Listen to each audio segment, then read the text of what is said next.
Good morning, students. Yesterday we discussed about India's external relations.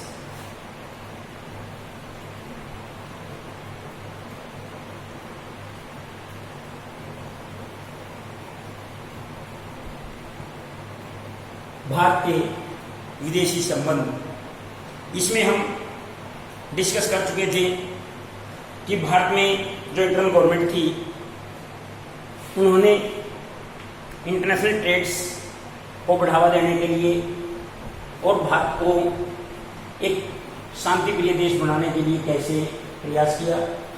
Pandit Jawaharlal Nehru की policies के बारे में हमने पढ़ा और इसके बारे में हम डिस्कस कर चुके हैं Panchsheel, the principle of peace, 5 principles of peace की शांति के 5 नियम, ये हम लास्ट वीडियो में डिस्कस कर चुके हैं। Today we discussed about principles of Indian foreign policies.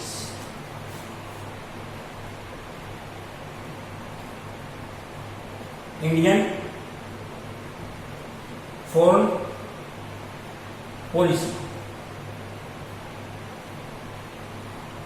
कि भारत की विदेश नीति क्या है और इसमें जो इंडियन फॉरेन पॉलिसीज है इसमें सबसे पहले हमने नॉन अलाइनमेंट मूवमेंट, सबसे इंपॉर्टेंट पार्ट ये हमारी पॉलिसी का है कि हम किसी भी ग्रुप में शामिल नहीं होंगे। World divide in 2 blocks, eastern block and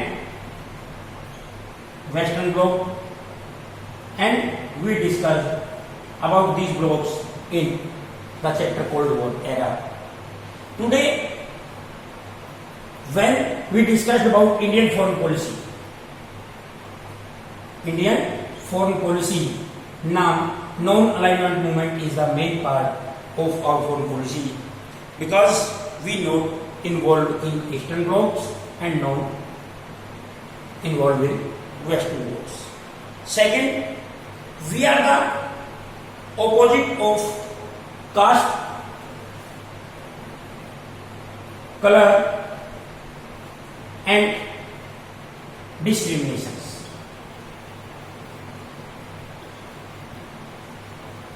discrimination, इन तीनों के हम खिलाफ थे कि जातिगत आधार पर किसी भी व्यक्ति के साथ कोई भेदभाव नहीं होगा। कलर, जैसे अदर कंट्रीज में according to race, according to colour discriminations होते हैं, तो उसके अगेंस्ट इंडिया था। Everyone is equal according to our constitutions and we are equal. There are no discriminations between males and females, upper caste and lower caste. Everyone is equal according to our constitution. Third, opposition of imperialism. Imperialism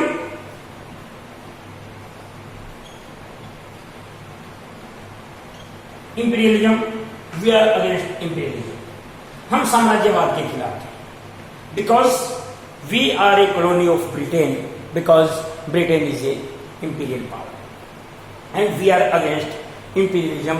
और भारत ने यहाँ पर पूरे world को ensure किया कि हम किसी भी प्रकार का किसी छोटे देश को, क्योंकि हमारे पड़ोस में बहुत सारे छोटे छोटे देश थे, चाहे इसमें नेपाल है, भूटान है, बांग्लादेश है, पाकिस्तान है, कि हम किसी भी कंट्री को अकॉर्डिंग टू इंपीरियलिज्म कंट्रोल में करने की कोशिश नहीं करेंगे।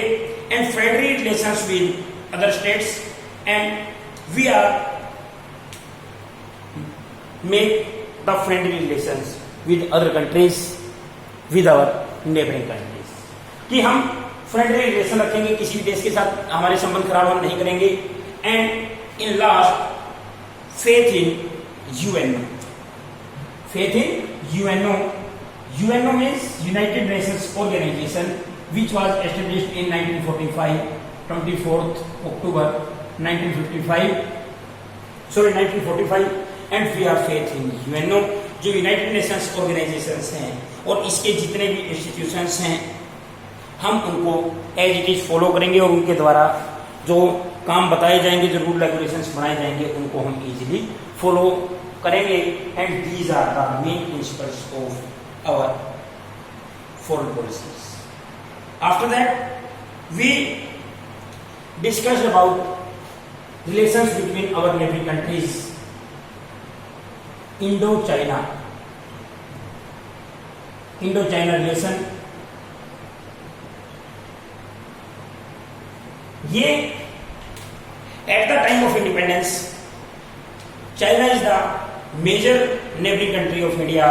भारत का सबसे मजबूत और सबसे अच्छा पड़ोसी देश चाइना था।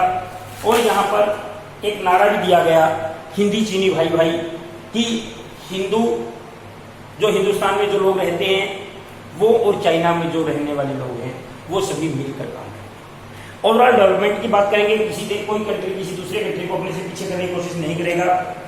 लेकिन यहां पर दोनों के बीच में हम पंचशील के बारे में हमने पढ़ा कि कैसे पंचशील प्रिंसिपल्स ऑफ पीस कि कैसे शांति के नियम दोनों देशों के बीच बनाए, कि दोनों देश एक दूसरे की बाउंड्री को फॉलो करेंगे, किसी प्रकार का कोई डिस्प्यूट अगर उनके बीच में होगा बैठ के ये सुलझा देंगे और एक दूसरे के द्वारा लिए गए डिसीजंस की रिस्पेक्ट करेंगे। इसके अलावा ये एक दूसरे के प्रति जो इंटरनल अफेयर्स हैं उसमें किसी प्रकार का इंटरफेयर नहीं करेंगे। And peaceful settlement of disputes, कि जो आपस में डिस्प्यूट अगर होगा वो उसको इजीली सॉल्व कर लेंगे। और इसके अलावा अगर हम इसमें बात करते हैं कि सभी countries, these two countries promote the world peace, कि ये दोनों देश विश्व शांति को बढ़ावा देने का प्रयास करेंगे। तो it is Indo China relations. And after that the relations between India and China are very ancient. Till 1962 the relations between the two countries very cordial and friendly. अगर हम बात करते हैं चाइना के साथ रिलेशंस की, बिफोर 1962 काफी अच्छे रिलेशंस हमारे थे, क्योंकि जो इंडियन फॉरेन पॉलिसीज को जो एस्टेब्लिश करने वाले थे उन्होंने भी ये चीज देखी कि हम कैसे अपने देश को डेवलप कर सकते हैं और उनको इजीली कैसे हम स्थापित कर सकते हैं। और इसके अलावा अगर हम बात करते हैं कि दोनों ने मिलकर काम भी किया, लेकिन रिलेशंस खराब हुए। China attack both western and eastern sectors of Indian border on 20th October 1962 and declared the unilateral ceasefire on 21st November 1962 by waging a war.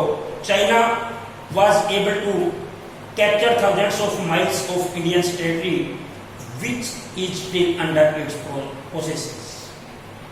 यहां पर अगर हम 1962 की बात करते हैं कि भारत काफी अच्छे रिलेशंस थे और भारत को ये नहीं था कि वो अटैक इसके ऊपर करेगा, लेकिन दोनों देशों के बीच संबंध बिगड़ गए। और संबंधों के बिगड़ने का मेन रीजन था कि ये कंट्री एक दूसरे से आगे बढ़कर हेल्प करने के लिए तैयार हैं। लेकिन प्रॉब्लम कहां हुई कि जब दलाई लामा को चाइना ने इसका बहिष्कार किया और भारत ने इसको अपने सेक्टर में, अपने देश में इनको शरण दी और उनकी बात सुनने की कोशिश की, तो दोनों देशों के संबंध बिगड़ गए। और 1962 में चाइना ने भारत के ऊपर अटैक किया और उस अटैक का एक मेन जो रिजल्ट रहा वो था कि thousands of miles of Indian territory under control the China, कि चाइना के कंट्रोल में चली गई। और इसके बाद चाइना के साथ भारत के अच्छे संबंध नहीं रहे। इसके बाद टाइम टू टाइम अगर हम बात करते हैं यूएनओ की, यूएनओ में चाइना को एक महत्वपूर्ण जो मेंबर, परमानेंट मेंबर बनाने में भारत ने अहम रोल प्ले किया। और इसके अलावा Bharat time to time China के साथ में चला, लेकिन दोनों देशों के बीच में डिस्प्यूट 1962 में हुआ। और ये था जो इंडियन एक्सटर्नल रिलेशंस में इंडो चाइनाज जो रिलेशंस। कल को हम Indo Bangladesh and Indo Pakistani relations के बारे में हम पढ़ेंगे। Thank you and have a nice day.